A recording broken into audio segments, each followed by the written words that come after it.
Hello everyone, बात करने वाले हैं इस लेक्चर के अंदर हम किस तरीके से हम सेंट्स के अंदर maximum possible void ratio and minimum possible void ratio calculate कर सकते हैं। देखिए, वॉइड रेशो आप लोग समझते हैं volume of voids divide by volume of solid. ये जो वॉल्यूम ऑफ वॉइड्स हम निकालते हैं या वॉल्यूम ऑफ सॉलिड जो हम निकालते हैं वो ग्राउंड सरफेस के नीचे नेचुरल कंडीशन में जो वॉइड रेशो प्रेजेंट है उसमें हम इंटरेस्टेड होते हैं। एक बात, दूसरी बात, उससे आप नेचुरल वॉइड रेशो निकाल सकते हैं। मैं यदि बोल रहा हूं कि मुझे अपने जो सेंट पार्टिकल्स है, मैं सेंट्स में निकालने की बात कर रहा हूं, क्ले, सिल्ट, ग्रेवल, इनमें नहीं, मैं सिर्फ सेंट्स की बात कर रहा हूं, क्योंकि सेंट्स के पार्टिकल्स को मैं स्फेरिकल एज्यूम कर सकता हूं। तो यदि मैं सेंट्स के पार्टिकल को स्फेरिकल इन शेप एज्यूम कर लूं, which I cannot assume in the case of silt and clay because they are flaky in nature, कैसे फ्लेकी इन नेचर होते हैं। इसको यदि मैं स्फेरिकल एज्यूम कर लूं सैंड के पार्टिकल्स को, तो क्या मैं उसमें minimum void ratio and maximum void ratio estimate कर सकता हूं? क्या कर सकता हूं, कैसे देखते हैं। तो पहले तो मैं यहां पर टॉपिक का नाम लिखने जा रहा हूं, estimation of maximum and minimum void ratio in sand. तो मैक्सिमम मिनिमम वॉइड रेशियो हम यहां पर एस्टिमेट करने जा रहे हैं सैंड्स पार्टिकल के अंदर। तो यहां पर पहले तो हमें एक नोट लिखना पड़ेगा, इंपॉर्टेंट नोट। क्या है? और वो ये है कि दो टाइप के स्ट्रक्चर्स या arrangement of sandy soil possible है if we assume spherical shape of the sand particles. So if sand particles, मतलब मैं सॉलिड्स की बात कर रहा हूं, are assumed to be spherical,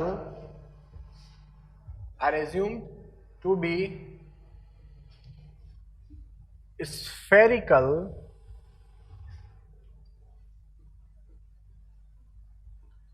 then E max and E minimum, E मतलब void ratio, E max मतलब maximum void ratio and E minimum is minimum void ratio can be calculated in cubical arrangement and rhombohedral arrangement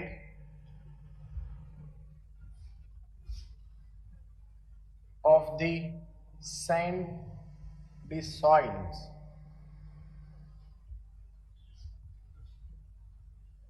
respectively। ठीक है, तो ये important note था। तो दो type के एरे पॉसिबल है। पहला टाइप का जो एरे पॉसिबल है दैट इज क्यूबिकल एरे, जिसको आप क्यूबिकल अरेंजमेंट में सॉइल को रखोगे, और दूसरा टाइप का जो एरे पॉसिबल है इज रोम्बोहेड्रल एरे, जिसमें आप सॉइल को रोम्बस के फॉर्म में अरेंज करेंगे। तो क्यूबिकल एरे जब रखेंगे तो आपको ई मैक्स मिलने वाला है, और रोम्बोहेड्रल एरे रखेंगे तो आपको ई मिनिमम मिलने वाला है। समझने की कोशिश करते हैं। बात करेंगे क्यूबिकल एरे का। तो यहां पर मैं लिख रहा हूं हमारा क्यूबिकल एरे सिस्टम यदि रहा तो क्या होगा। तो हम यदि बात करें क्यूबिकल एरे का, so you have to arrange your soil in cubical form. तो हमने पार्टिकल्स को क्यूबिकल फॉर्म में अरेंज करना चाहा।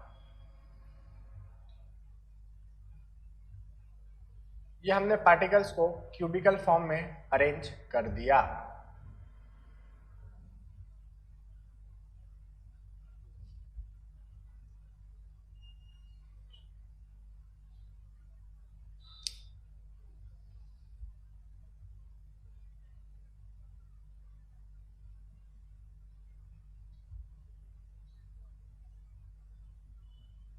आप लोग देख सकते हैं जो डायमीटर ऑफ पार्टिकल है वो मैं मान रहा हूं कि सेम साइज के पार्टिकल्स जो है वो मेरे पास प्रेजेंट है।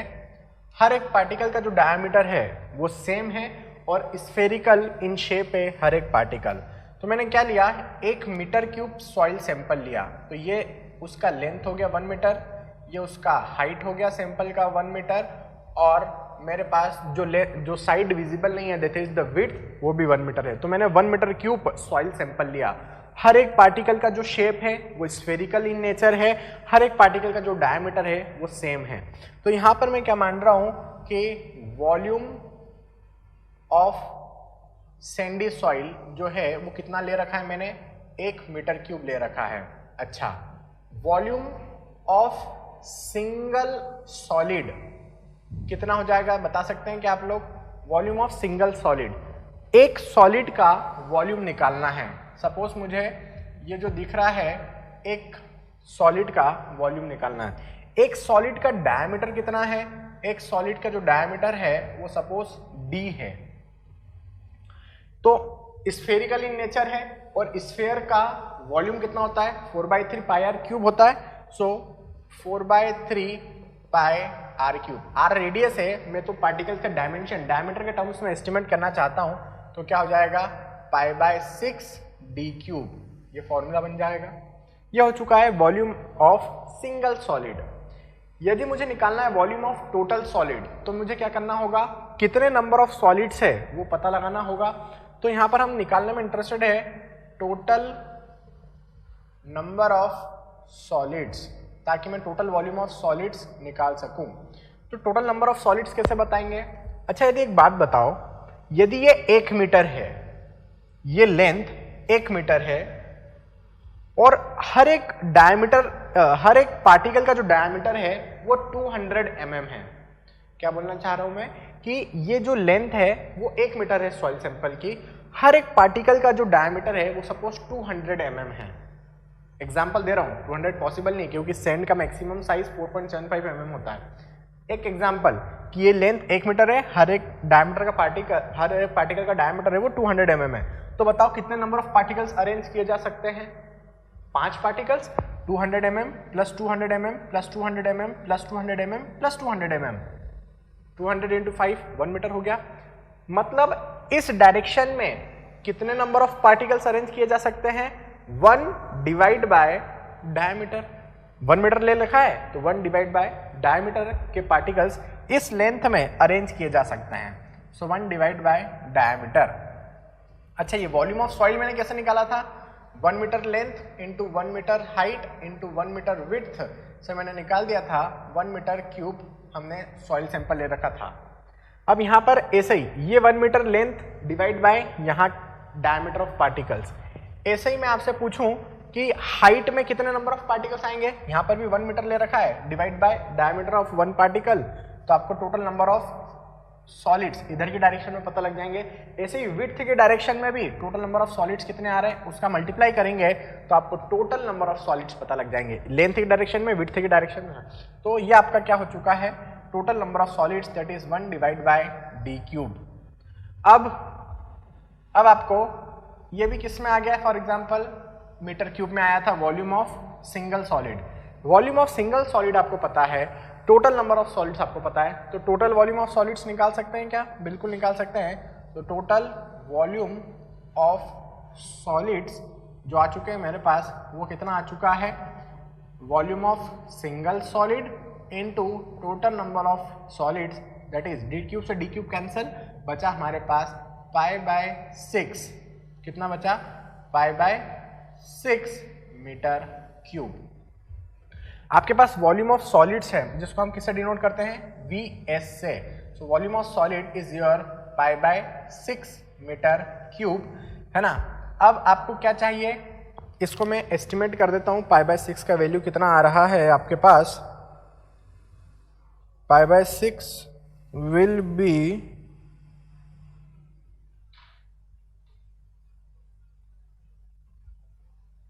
Equal to 0.523। तो ये वैल्यू आ चुकी है आपके पास यहाँ पर 0.523 मीटर क्यूब का वॉल्यूम ऑफ सॉलिड आ चुका है। यदि आपको वॉइड रेशो एस्टिमेट करना है तो आपको क्या चाहिए, वॉल्यूम ऑफ वॉइड चाहिए divide by volume of solid चाहिए। तो वॉल्यूम ऑफ सॉलिड्स तो आ चुका है, वॉल्यूम ऑफ वॉइड कैसे निकालें, तो आपको टोटल वॉल्यूम पता है, आपको वॉल्यूम ऑफ सॉलिड्स पता है, तो वॉल्यूम ऑफ वॉइड्स निकल जाएगा, that will be equal to total volume minus volume of solids, क्योंकि मैं जानता हूँ टोटल वॉल्यूम ऑफ सॉइल क्या होता है, volume of voids plus volume of solids होता है। तो यहाँ पर मुझे देखने को मिला है total volume 1 metre cube, volume of solid that is 0.523। तो यहाँ पर हमें वॉल्यूम ऑफ वॉइड्स भी पता लग चुका है, 1 माइनस ऑफ 0.523 दैट इज 0.476, ठीक है, मीटर क्यूब। तो मुझे वॉल्यूम ऑफ वॉइड्स पता लग चुके हैं, मुझे वॉल्यूम ऑफ सॉलिड्स भी पता लग चुके हैं, दोनों वैल्यूज आ गई, बस वॉइड रेशो निकाल दो। और मैं आपको बताया था यहाँ पर क्यूबिकल अरेंज में हमें मैक्सिमम वॉइड रेशो मिलता है, that is VV divide by volume of voids divide by volume of solids. तो VV कितना है मेरे पास 0.476 divide by volume of solid है 0.523, ठीक है। इसको यदि मैं डिवाइड करके देखूं 0.523 से तो आंसर आ रहा है 0.91। सो मुझे मैक्सिमम वॉइड रेशो कितना मिल चुका है 0.91 का। तो यही है आपकी maximum value of void ratio, ठीक है। आप चाहे तो मैक्सिमम पोरोसिटी भी निकाल सकते हैं क्यूबिकल अरेंजमेंट में, जब सैंड्स का पार्टिकल स्फेरिकल एज्यूम किया जाए, क्या निकालेंगे, eta max is the maximum void ratio, या तो वो रिलेशन एक रिलेशन होता है वो लगा सकते हैं E divide by 1 plus E का, बेटर है। आप क्या लगाएंगे, पोरोसिटी इक्वल टू क्या होता है, volume of voids divide by total volume. Total volume हमारे पास कितना है 1 मीटर क्यूब है, और वॉल्यूम ऑफ वॉइड्स कितना निकाला है हमने 0.476 निकाला है। तो यहाँ पर 0.476 रखेंगे, सो मैक्सिमम पोरोसिटी भी आपको पता लग चुकी है, दैट इज 0.476। अच्छा, मैक्सिमम वॉइड रेशो की यूनिट क्या होगी, इसकी यूनिट क्या होती है, कुछ भी नहीं होती, यूनिटलेस है। इसकी यूनिट क्या होती है, कुछ नहीं होती, यूनिटलेस है। तो इस तरीके से आप क्या निकाल सकते हैं, यहाँ पर maximum void ratio and maximum porosity का वैल्यू निकाल सकते हैं जब सैंड का पार्टिकल स्फेरिकल एज्यूम किया जाए और क्यूबिकल अरे किया जाए। ये था हमारा वन केस। दूसरा केस, रोम्बोहेड्रल अरे यदि हम कंसिडर करें तो हमें मिनिमम वॉइड रेशो कैसे मिलता है। देखिए, अब मैं क्या करने वाला हूं, इस क्यूबिकल अरे को डिस्टर्ब कर रहा हूं, इसको ऐसा धक्का दिया मैंने यहां से, तो ये क्या बन जाएगा, रोम्बोहेड्रल का शेप ले लेगा। तो यहां पर सेकंड केस ले रहे हैं हम, रोम्बोहेड्रल एरे का। जब भी आप क्यूबिकल अरे को डिस्टर्ब करेंगे तो आपको रोम्बोहेड्रल एरे देखने को मिलेगा कुछ इस तरीके से।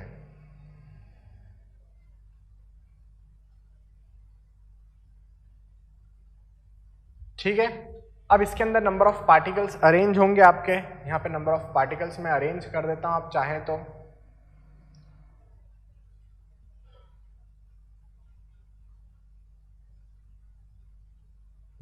वॉल्यूम ऑफ सॉइल जो था वो चेंज हो जाएगा अब आपका, क्योंकि वॉल्यूम ऑफ वॉइड्स चेंज होने वाला रहेगा। आपने उसको सॉइल को धक्का दिया, क्यूबिकल अरे को, उसको डिस्टर्ब किया, तो आपको रोम्बोहेड्रल अरेंजमेंट देखने को मिला। ये जो एंगल है, ये वाला एंगल कितना डिग्री होता है, ये एंगल है आपका 60 डिग्री का। तो ऐसी कंडीशन में हमारे पास इसका वॉल्यूम क्या रहेगा रोम्बोहेड्रल का, सो वॉल्यूम ऑफ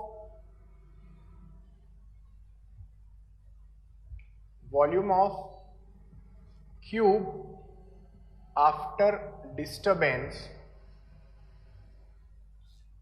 कैसे निकाल लेंगे। आफ्टर डिस्टर्बेंस मतलब मेरे पास क्यूबिकल वॉल्यूम कितना था, क्यूबिकल वॉल्यूम था मेरे पास 1 metre cube. Volume of soil change हो सकता है, लेकिन सॉइल में ऐसी कौन सी क्वांटिटी जो कभी चेंज नहीं होती, that is volume of solid.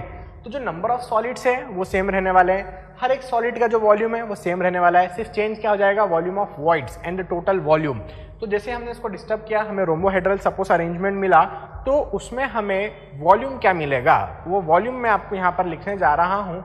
अब जो टोटल वॉल्यूम आपका रहेगा after disturbance of cube that will be equal to under root of 1 plus 2 cos alpha into 1 minus of cos alpha, यह रहेगा। तो अल्फा हमारे पास यहाँ पर क्या है 60 डिग्री एंगल होता है रोम्बस में, तो हम इसको रखते हैं 1 plus 2 cos 60 degree into 1 minus cos 60 degree. तो वॉल्यूम जो आपको मिलेगा वो 0.707 मीटर क्यूब मिलेगा। मतलब टोटल वॉल्यूम ऑफ सॉइल क्या हो चुका है आपका, चेंज हो चुका है, रिड्यूस हो चुका है। तो एक बार मैं इसको एस्टिमेट करके कंफर्म कर लेता हूँ कि इतना ही वैल्यू आ रहा होगा। कॉस 60 डिग्री मतलब 0.5, so 0.5 into 2 1 plus 1 under root 2 और 1 minus 0.5, so under root of 2 into 0.5 0.707 correct है। ठीक है, तो टोटल वॉल्यूम आ गया 0.707। टोटल वॉल्यूम ऑफ सॉलिड्स कितना रहेगा Vs। वॉल्यूम ऑफ सॉलिड में कोई चेंज होगा क्या? नहीं, volume of solid will remain same, जो कि हम कितना एस्टिमेट कर चुके हैं वॉल्यूम ऑफ सॉलिड, वो एस्टिमेट कर सकते हैं 0.523 मीटर क्यूब का। तो हम यहाँ पर लिख रहे हैं 0.523 मीटर क्यूब, 0.523 मीटर क्यूब। तो ये हो चुका है आपका वॉल्यूम ऑफ सॉलिड। ठीक है, टोटल वॉल्यूम आपको पता लग चुका है, वॉल्यूम ऑफ सॉलिड्स आपको पता लग चुका है, जो कि यहाँ पे ब्रैकेट में लिख चुका हूँ मैं कि ऑलरेडी एस्टिमेटेड विच रिमेन्स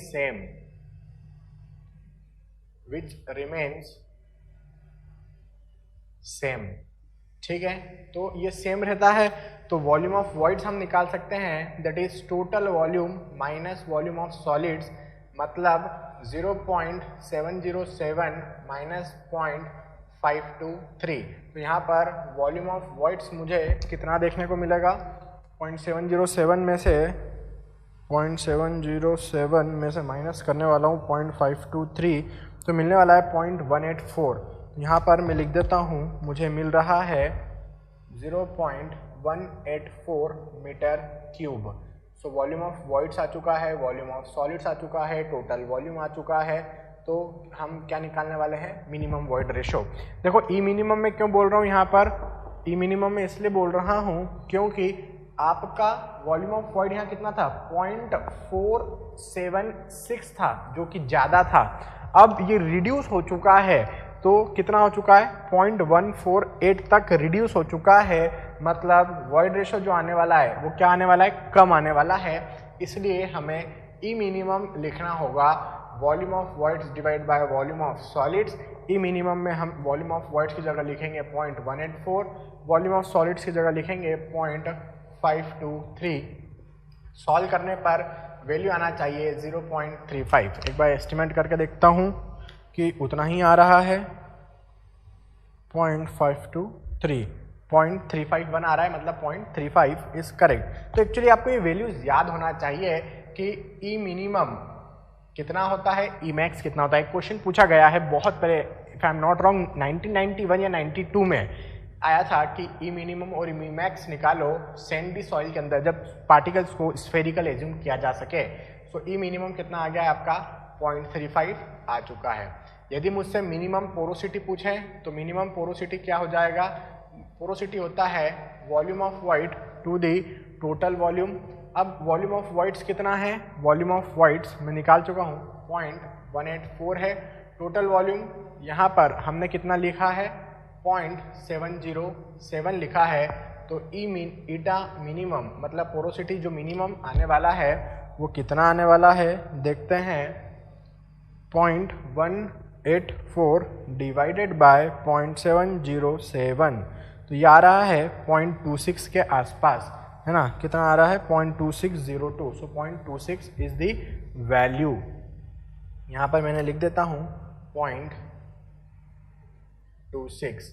तो ये इसका आंसर हो चुका है मिनिमम पोरोसिटी का एंड मिनिमम वॉइड रेशो का, है ना। अब आप बताओ हमें किस कंडीशन में खरीदना चाहिए सैंड। जब भी आप खरीदना चाहते हैं हमें इस कंडीशन में नहीं खरीदना चाहिए, क्योंकि इस कंडीशन में वॉइड्स ज़्यादा है, सॉलिड्स कम है। हम तो वॉइड्स खरीदना चाहते हैं कि सॉलिड्स खरीदना चाहते हैं, सॉलिड्स खरीदना चाहते हैं तो कम से कम वॉइड्स लो, क्योंकि टोटल सॉइल के वॉल्यूम में हम सॉइल को खरीद रहे हैं यदि, तो हमें कम से कम वॉइड रेशो होना चाहिए हमारी सॉइल में। तो यदि आप परचेस करने के उम्मीद में हैं तो हमारे पास मिनिमम वॉइड रेशो वाला सॉइल हमें परचेस करना चाहिए। यदि आप बिजनेसमैन हैं, आपको बेचना है, तो फिर इस कंडीशन में बेचो।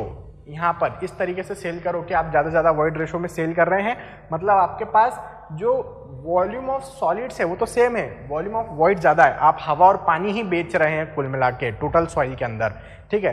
तो आपको पता होना चाहिए कब क्यूबिकल अरे होता है, कब रोम्बस अरे होता है, उसके साथ हमने minimum maximum void ratio, minimum maximum porosity estimate किया है। तो ये एक आपका एक छोटा सा इंपॉर्टेंट टॉपिक हम कह सकते हैं, क्वेश्चंस कभी कभी पूछ लिया जाता है यहाँ से, ठीक है। Thank you.